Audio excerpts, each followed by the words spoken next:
अलाउद्दीन हमारे संवाददाता कुछ महत्वपूर्ण जानकारी दे रहे हैं। अलाउद्दीन।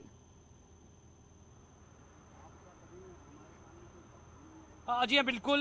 जो आजमगढ़ का डेटा है वो थोड़ा सा तब्दील ज़रूर हुआ है, लेकिन वो बहुजन समाज पार्टी के पक्ष में जाता हुआ थोड़ा सा दिख रहा है।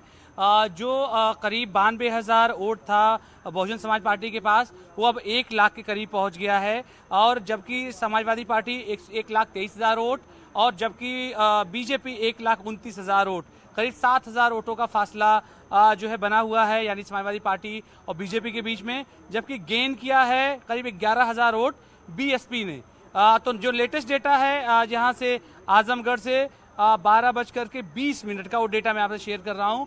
1,29,000 पर भारतीय जनता पार्टी है, जबकि 1,23,000 पर समाजवादी पार्टी है। और जबकि गुड्डू जमाली जो कि बीएसपी से हैं, वो 92,000 से 1,03,000 पर डायरेक्ट आए हुए हैं।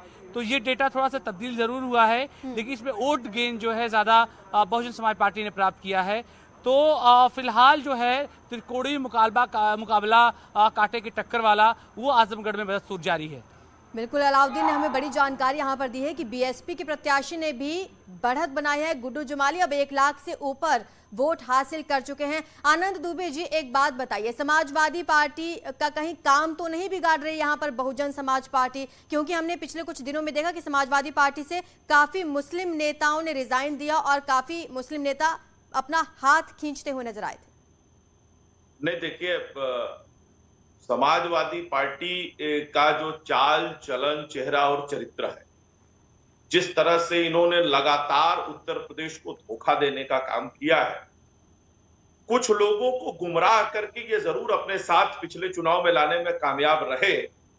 कुछ लोगों को झूठ बोला, कुछ लोगों से झूठे वादे किए, कुछ लोगों को भड़काया। ठीक है, अपनी बात कंप्लीट करिएगा, लेकिन यहाँ पर हमारे संवाददाता कुछ जानकारी दे रहे हैं। अलाउद्दीन।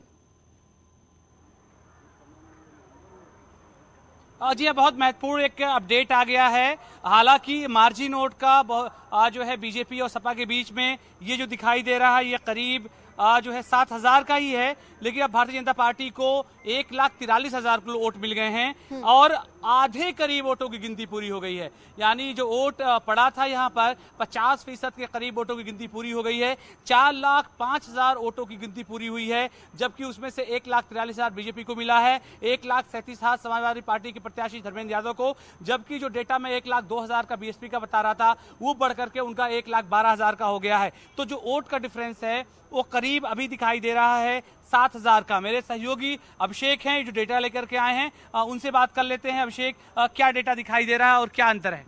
ये निश्चित तौर पे सुबह से ही लगातार काउंटिंग जारी है और लगातार सपा बसपा भाजपा एक दूसरे को लीड करती हुई दिखाई दे रही है। जहां पिछले 1 घंटों से भारतीय जनता पार्टी के प्रत्याशी दिनेश लाल यादव निरहुआ करीब 7,000 वोटों से लीड करते हुए दिखाई दे रहे हैं। अब से कुछ देर पहले उनकी वोट मार्जिन में 1,000 की कमी आई हुई थी, लेकिन इस वक्त 1,43,339 वोट मत पाकर 7,000 वोटों से अधिक मार्जिन से वो लीड करते हुए दिखाई दे रहे हैं। जबकि समाजवादी पार्टी के प्रत्याशी को 1,37,246 वोट मिले हैं, जबकि बसपा प्रत्याशी अभी 92,000 वोट तक पहुंचे थे, लेकिन एकाएक उनके वोट मार्जिन में काफी बढ़ोतरी हुई है, 1,12,000 तक पहुंच चुके हैं। तो कुल मिलाकर के यहाँ जो 5 विधानसभा हैं उनके अलग अलग सभी प्रत्याशियों के क्षेत्र हैं, उन क्षेत्रों की जब गिनती हो रही है तो उनके वोटों में उछाल आ रहा है। इसी को लेकर के ये डिफरेंसेस काफी बढ़ जा रहे हैं, घट जा रहे हैं। तो ऐसे में माना जा रहा है कि तीनों प्रत्याशी के बीच कांटे की टक्कर है और यहाँ पर जो स्थिति चल रही है उससे यही अंदाजा लगा दिया सकता है कि जिस प्रत्याशी को जीत मिलेगी वो कम मार्जिन से ही चुनाव जीतेगा। हालांकि कौन जीतेगा ये स्थिति अभी स्पष्ट नहीं हो सकेगा। तो बेहद कांटे की टक्कर में त्रिकोणीय मुकाबला जारी है